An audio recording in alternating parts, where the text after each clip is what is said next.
Okay,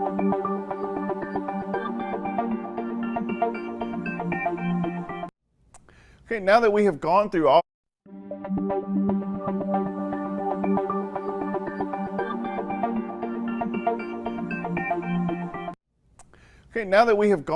four steps in the writing process, I thought it would be helpful to go through the writing process from beginning to end. So we're going to take one writing question and we're going to go through all four steps in the writing process over the next few videos.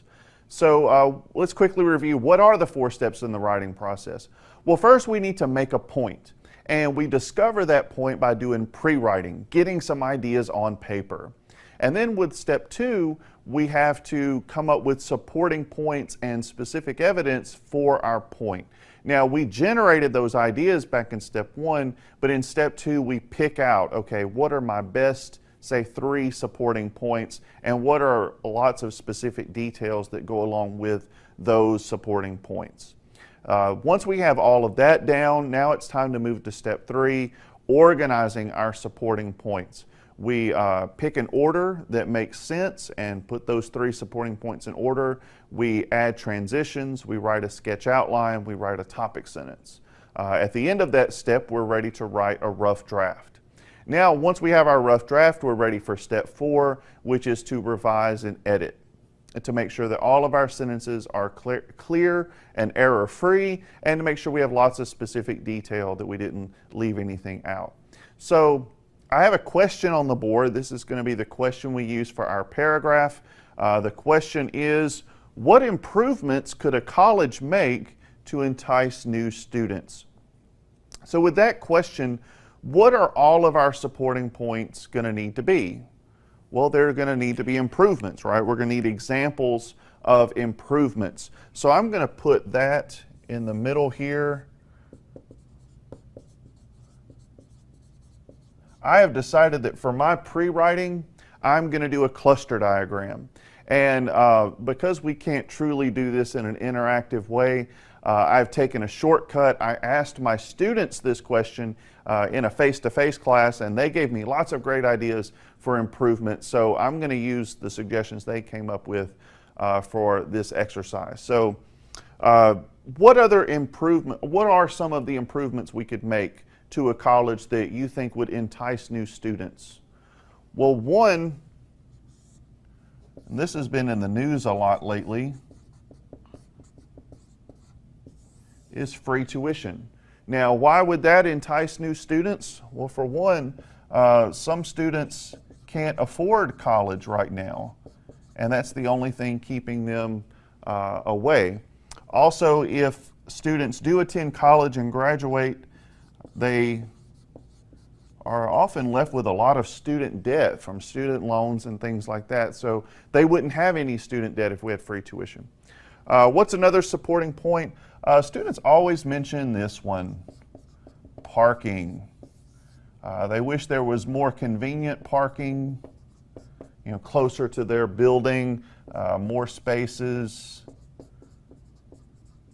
And maybe they wish that that it was free. Sometimes students have to buy those parking passes. So what are some other improvements we could make?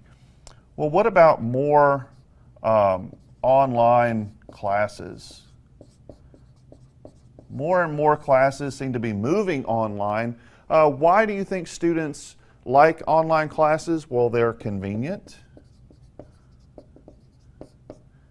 They use technology, and students really like to use the latest technology whenever they can. And then let's look at the next improvement. I really liked this one when a student suggested this one, daycare. So many students now are parents who are unable to attend college, or maybe it's just inconvenient for them to attend college because they have to take their kids to daycare in order to attend class. So if there was an on-campus daycare that was affordable and on campus, that would be a big improvement. One final improvement, what about textbooks? What would you change about textbooks? Well, how about making them cheaper for one? A lot of textbooks are actually pretty expensive. And what about online textbooks? How do you feel about that? With so many students taking online classes, it would only make sense for more textbooks to be online. Okay, so I've got quite a few improvements here.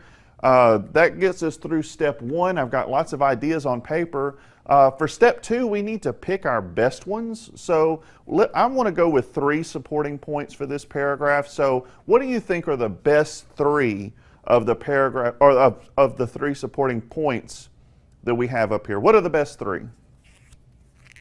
Well, I personally like this one.